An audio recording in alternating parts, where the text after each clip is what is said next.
Hi everyone, Namaskara. Welcome to Shruti Nagraj's YouTube channel, your foodie friend next door.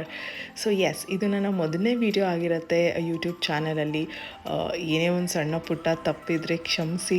ಹಾಗೆ ನಿಮ್ಮೆಲ್ಲರ ವಿಶ್ವಾಸ, ಎಲ್ಲರ ಬೆಂಬಲ, ಎಲ್ಲರ ಪ್ರೀತಿ, ಎಲ್ಲರ ಆಶೀರ್ವಾದ ನನಗೆ ತುಂಬ ಬಹಳ ಮುಖ್ಯ. ಸೊ ಇದು ನನ್ನ ಸಣ್ಣ ಪ್ರಯತ್ನ. ನಾನು ರಾಗಿ ಮಾಲ್ಟ್ ಪೌಡರ್ನ ಮಾಡಿದ್ದೀನಿ. ಸೊ ನಿಮಗೂ ಹಾಗೆ ತೋರಿಸ್ಕೊಡೋಣ ಅನ್ನೋ ಒಂದು ಸಣ್ಣ ಪ್ರಯತ್ನ ನನ್ನ ಕಡೆಯಿಂದ. ಸೊ ರಾಗಿ ಮಾಲ್ಟ್ ಪೌಡರ್ ಯಾರಿಗೆ ಇಷ್ಟ ಆಗಲ್ಲ? ಮಾಲ್ಟ್ ಪೌಡರ್ ಅಥವಾ ಪ್ರೋಟೀನ್ ಪೌಡರ್ ನೀವು ಏನು ಬೇಕಾದರೂ ಕರಿಬೋದು. ಸೊ ಇದೊಂದು ದಿನದಲ್ಲಿ ಒಂದು ಹೊತ್ತು ಅಥವಾ 2 ಹೊತ್ತು ಇದನ್ನು ಸೇವನೆ ಮಾಡ್ಬೋದು. ತುಂಬ ರುಚಿಕರವಾಗಿರುತ್ತೆ, ತುಂಬ ಆರೋಗ್ಯಕರವಾಗಿ ಇರುತ್ತೆ. ಸೊ ಎಸ್, ಇವಾಗ ಡೈರೆಕ್ಟಾಗಿ ಬಂದುಬಿಡೋಣ. ಇವಾಗ ನಾನು ಏನೇನು ಇಂಗ್ರೀಡಿಯೆಂಟ್ಸ್ ಹಾಕಿದ್ದೀನಿ ಅಂದರೆ ಒಂದು 30-32 ಐಟಮ್ಸ್ ಅಷ್ಟು ನಾನು ಮಾಲ್ಟ್ ಪೌಡರ್ಗೆ ಯೂಸ್ ಮಾಡಿದ್ದೀನಿ. ಫಸ್ಟ್ ಸೆಟ್ ನಾನು ಒಂದು ಕಾಳುಗಳನ್ನ ತೊಗೊಂಡಿದ್ದೀನಿ. 6-7 ಕಾಳುಗಳನ್ನ ನಾನು ಇಲ್ಲಿ ಯೂಸ್ ಮಾಡ್ತಾಯಿದ್ದೀನಿ. ಯಾಕಂದರೆ ನಾವು ದಿನನಿತ್ಯ ನಾವು ಎಲ್ಲ ಕಾಳುಗಳನ್ನೂ ನಾವು ಸೇವನೆ ಮಾಡೋಕ್ಕಾಗಲ್ಲ, ಎಲ್ಲ ಬೇಳೆಗಳನ್ನೂ ನಾವು ತಿನ್ನೋಕ್ಕಾಗಲ್ಲ, ಎಲ್ಲ ಸೀಡ್ಸ್ನೂ ನಾವು ತಿನ್ನೋಕ್ಕಾಗಲ್ಲ. ಸೊ ಇದನ್ನು ಎಲ್ಲ ಒಂದೇ ಒಂದು ಇದು ಪೌಡರ್ನ ಮಾಡಿ ನಾವು ಸೇವನೆ ಮಾಡೋದ್ರಿಂದ ಸೊ ನಮಗೆ ದಿನನಿತ್ಯ ವೈಟಮಿನ್ಸು, ಮಿನರಲ್ಸು, ಪ್ರೋಟೀನ್ಸ್ ಏನೇನು ಸಿಗಬೇಕು ಅದು ನಮ್ಮ ದೇಹಕ್ಕೆ ಸಿಗ್ತಾ ಹೋಗುತ್ತೆ. ಆ್ಯಂಡ್ ನಿಮಗೆ ಚೇಂಜಸ್ಸು ಗೊತ್ತಾಗುತ್ತೆ. ನಿಮ್ಮ ಬಾಡಿನಲ್ಲಿ ಏನಾದ್ರು ಒಳ್ಳೆ ರೀತಿ ಚೇಂಜಸ್ ಆಗ್ತಿದೆಯಾ ಅಂತ ನೀವೇ ನೋಟಿಸ್ ಮಾಡ್ಬೋದು. ಆ್ಯಂಡ್ ತುಂಬ ರುಚಿಕರವಾಗೂ ಇರುತ್ತೆ. ಆ್ಯಂಡ್ ಇಟ್ ಈಸ್, ನೀವು ಚಿಕ್ಕವರಿಂದ ದೊಡ್ಡವರವರೆಗೂ ಮನೆಯಲ್ಲಿ ಯಾರಿಗೆ ಬೇಕಾದ್ರೂ ಇದನ್ನು ಸೇವನೆ ಮಾಡ್ಬೋದು. And it's very healthy. ನೀವು ಇದನ್ನು ಹಾಲಲ್ಲಿ ಸಹ ಸೇವನೆ ಮಾಡ್ಬೋದು, ಹಾಗೆ ಬೇಕಾದ್ರೂ ಸೇವನೆ ಮಾಡ್ಬೋದು, ಅಥವಾ ಮಜ್ಜಿಗೆ ಮಿಕ್ಸ್ ಮಾಡ್ಕೊಂಡು ಬೇಕಾದರೂ ನೀವು ಸೇವನೆ ಮಾಡ್ಬೋದು. ಸೊ ಇಲ್ಲಿ ನೀವು ಹಾಗೆ ನೋಡ್ತಿರ್ಬೇಕಾದ್ರೆ ಇವಾಗ 1 by 1 ಎಲ್ಲನೂ ನಾನು ಹದವಾಗಿ ಹುರ್ಕೊಂಡಿದ್ದೀನಿ. 1 ಲೋಟ ಮೆಷರ್ಮೆಂಟಲ್ಲಿ ಎಲ್ಲನೂ 1 ಲೋಟ ಗ್ಲಾಸ್, ಅದೇ ಗ್ಲಾಸಲ್ಲಿ ಎಲ್ಲನೂ ಐಟಮ್ಸ್ನ ಮೆಷರ್ ಮಾಡಿ 1 by 1 ನಾನು ಸ್ಟವ್ ಮೇಲೆ ಬಾಣಲೆ ಇಟ್ಟು ಮೀಡಿಯಮ್ ಫ್ಲೇಮಲ್ಲಿ ಹದವಾಗಿ ಹುರ್ಕೊಂಡಿದ್ದೀನಿ. ನಿಮ್ಗೆ ಹೆಂಗೆ ಅದು ಗೊತ್ತಾಗುತ್ತೆ ಅಂದರೆ ಒಂದು ಸ್ವಲ್ಪ ಕೆಂಪಗಾಗುತ್ತೆ, ಒಂದು ಸ್ವಲ್ಪ ಘಮ ಸ್ಟಾರ್ಟ್ ಆಗುತ್ತೆ.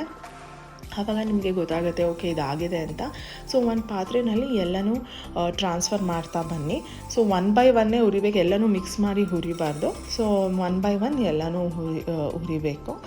ಸೊ ನಾನಿಲ್ಲಿ ಎರಡನ್ನ ಒಂದು ಐಟಮ್ ಮಿಕ್ಸ್ ಮಾಡಿದ್ದೀನಿ. ಉದ್ದಿನಬೇಳೆ ಮತ್ತು ಕಡಲೆಬೇಳೆ ಎರಡೂ ಒಂದೇ ಇದರಲ್ಲಿ ಮಿಕ್ಸ್ ಮಾಡಿದ್ದೀನಿ. ಯಾಕಂದರೆ ಉದ್ದಿನ ಕಾಳು ಪ್ರಮಾಣ ಜಾಸ್ತಿ ತೊಗೊಂಡಿದ್ದೀನಿ ನಾನು. ಸೊ ಉದ್ದಿನಬೇಳೆ ಅರ್ಧ ತೊಗೊಂಡಿದ್ದೀನಿ. ಸೊ ಕಡಲೆಬೇಳೆ, ಉದ್ದಿನಬೇಳೆ ಅರ್ಧ ತೊಗೊಂಡಿದ್ದೀನಿ. ಸೊ ಎರಡೂ ಹದವಾಗಿ ಹುರಿದಿದ್ದೀನಿ. ಸೊ ಎಲ್ಲನೂ ಅಷ್ಟೇ ಸಿರಿಧಾನ್ಯಗಳು ಒಂದು 5 ಟೈಪ್ ನಾನು ತೊಗೊಂಡಿದ್ದೀನಿ. ಮತ್ತು ಸೀಡ್ಸು ಒಂದು 4 ಟೈಪ್ ತೊಗೊಂಡಿದ್ದೀನಿ. ಮತ್ತು ದಲಿಯಾ ಮತ್ತು ಡ್ರೈ ಫ್ರೂಟ್ಸು ನಾನು ಏನೇನು ಐಟಮ್ಸ್ ಹಾಕಿದ್ದೀನಿ ನಾನು ಡಿಸ್ಕ್ರಿಪ್ಷನ್ ಬಾಕ್ಸಲ್ಲಿ ನಾನು ಬರೆದಿರ್ತೀನಿ. ಸೊ ನೀವು ಅಲ್ಲಿ ಹೋಗಿ ನೀವು ಚೆಕ್ ಮಾಡ್ಬೋದು. ಎಲ್ಲನೂ ಹದವಾಗಿ ನಾನು ಹುರ್ಕೊಂಡಿದ್ದೀನಿ. ಸೊ ಮೆಂತ್ಯ ಇಲ್ಲಿ 2 to 3 ಟೇಬಲ್ ಸ್ಪೂನ್ ಆಫ್ ಮೆಂತ್ಯ ಅಷ್ಟೇ ಹಾಕಬೇಕು, ಯಾಕಂದರೆ ತುಂಬ ಹಾಕಿದ್ರೆ ಕಹಿ ಆಗುತ್ತೆ ಅಂತ. ಏಲಕ್ಕಿ 3 ಹಾಕಿದ್ದೀನಿ. ಆಮೇಲೆ ಒಣಶುಂಠಿ ಅಂತ ಸಿಗುತ್ತೆ ನಿಮಗೆ, ಅಂಗಡಿನಲ್ಲಿ ಕೇಳಿದ್ರೆ ಒಣಶುಂಠಿ ಕೊಡ್ತಾರೆ. ಅದೊಂದು 2 ಪೀಸ್ ಒಂದು ಸ್ವಲ್ಪ ಬೆಚ್ಚಗೆ ಮಾಡಿಬಿಟ್ಟು ಜಜ್ಜಿಬಿಟ್ಟು ಹಾಕಿರ್ತೀನಿ. ಯಾಕಂದರೆ ಅದು ಡೈಜೆಷನ್ ಪ್ರಾಸೆಸ್ಗೆ, ಯಾಕಂದರೆ ನಾವು ತುಂಬ ಇಲ್ಲಿ ಕಾಳುಗಳು ಬೇಳೆಗಳು ಯೂಸ್ ಮಾಡೋದ್ರಿಂದ ಸ್ವಲ್ಪ ಡೈಜೆಷನ್ ಆಗದೇ ಇರ್ಬೋದು ಕೆಲವರಿಗೆ. ಸೊ ಅವ್ರಿಗೆ ಒಣಶುಂಠಿ ಮಿಕ್ಸ್ ಮಾಡೋದ್ರಿಂದ ಅದು ಡೈಜೆಷನ್ ಪ್ರಾಸೆಸ್ನ ಈಸಿ ಮಾಡುತ್ತೆ ಅಂತ ಒಂದು ಕಾರಣಕ್ಕೆ ನಾನು ಒಣಶುಂಠಿ ಹಾಕಿದ್ದೀನಿ. ಆಮೇಲೆ ನಾನು ಇವಾಗ ಎಲ್ಲನೂ ಮಿಕ್ಸ್ ಮಾಡ್ತಾಯಿದ್ದೀನಿ. ನೀವು ನೋಡ್ತಾ ಇರ್ಬೋದು ಎಲ್ಲನೂ 1 by 1 ಮಿಕ್ಸ್ ಮಾಡಬೇಕು. ರಾಗಿನ ನಾನು ಪ್ರಮಾಣ ಜಾಸ್ತಿ ತೊಗೊಂಡಿದ್ದೀನಿ. ಒಂದೊಂದು ಗ್ಲಾಸ್ ನಾನು ಎಷ್ಟು ತೊಗೊಂಡಿದ್ದೀನಿ ಎಲ್ಲ ಐಟಮ್ಸು, ಸೊ ಅರ್ಧ kg ನಾನು ರಾಗಿ ತೊಗೊಂಡಿದ್ದೀನಿ. ಸೊ ಎಲ್ಲನೂ ಮಿಕ್ಸ್ ಮಾಡಿ ರಾಗಿ ಸ್ವಲ್ಪ ಕ್ವಾಂಟಿಟಿ ಜಾಸ್ತಿ ಇರಲಿ ಅಷ್ಟೇ. ಸೊ ಅದನ್ನು ಬೆಚ್ಚಗೆ ಮಾಡಿಬಿಟ್ಟು ಇದಕ್ಕೆ ಟ್ರಾನ್ಸ್ಫರ್ ಮಾಡಬೇಕು. ಸೊ ನೀವು ಮಿಲ್ಗೆ ಹಾಕ್ಸೋಕ್ಕಿಂತ ಮುಂಚೆ ಚೆನ್ನಾಗಿ ಮಿಕ್ಸ್ ಮಾಡಿ, ನಾವು ಬಾದಾಮಿ ವಾಲ್ನಟ್ನ ಏನು ಮಾಡಿ ಸ್ವಲ್ಪ ಜಜ್ಜಿಬಿಟ್ಟು ಕಲ್ಲಲ್ಲಿ ಮಿಕ್ಸ್ ಮಾಡಿ. ಯಾಕಂದರೆ ಆ ಮಿಲ್ಲಲ್ಲಿ ಅದು ಹೋಗಲ್ಲ, ಸ್ವಲ್ಪ ದಪ್ಪ ಇರುತ್ತಲ್ಲ, ಅದು ಸರಿಗೆ ಪೌಡರ್ ಆಗಲ್ಲ ಅಂತ. ಸೊ ಒಣಶುಂಠಿ, ಬಾದಾಮಿ, ವಾಲ್ನಟ್ ಸ್ವಲ್ಪ ಜಜ್ಜಿಬಿಟ್ಟು ನೀವು ಹಾಕಬೇಕಾಗತ್ತೆ. ಸೊ ಮಿಲ್ಗೆ ಹಾಕ್ಸ್ಕೊಂಬಂದಮೇಲೆ ಪೌಡರ್ ಈ ಥರ ಇರುತ್ತೆ. ಸ್ವಲ್ಪ ಕೂಲ್ ಆಗಕ್ಕೆ ಬಿಡಿ ಮಿಕ್ಸ್ಚರ್ನ, ಆಮೇಲೆ ನೀವು ಬಾಕ್ಸ್ಗೆ ಟ್ರಾನ್ಸ್ಫರ್ ಮಾಡ್ಕೋಬಹುದು. ಆಮೇಲೆ ನೋಡ್ತಾ ಇರ್ಬೋದು ನಾನು ಮಿಕ್ಸ್ಚರ್ನ ಸ್ವಲ್ಪ ತಣ್ಣೀರಲ್ಲಿ ಮಿಕ್ಸ್ ಮಾಡಿದ್ದೀನಿ ವಿತೌಟ್ ಲಮ್ಸ್. ಆಮೇಲೆ ಸ್ಟವ್ ಮೇಲೆ ನೀರಿಟ್ಟು ಗಂಜಿ ರೂಪದಲ್ಲಿ ಆ ಮಿಕ್ಸ್ಚರ್ನ ಹಾಕಿ ಗಂಜಿ ರೂಪದಲ್ಲಿ ನಾನು ಮಾಡ್ತಾಯಿದ್ದೀನಿ. ನಿಮಗೆ ಗೊತ್ತಾಗುತ್ತೆ ಆ ಕನ್ಸಿಸ್ಟೆನ್ಸಿ ಹೇಗೆ ಅಂತ.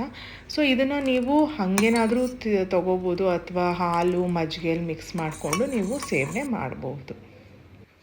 Thank you every one for watching. Please subscribe. See you.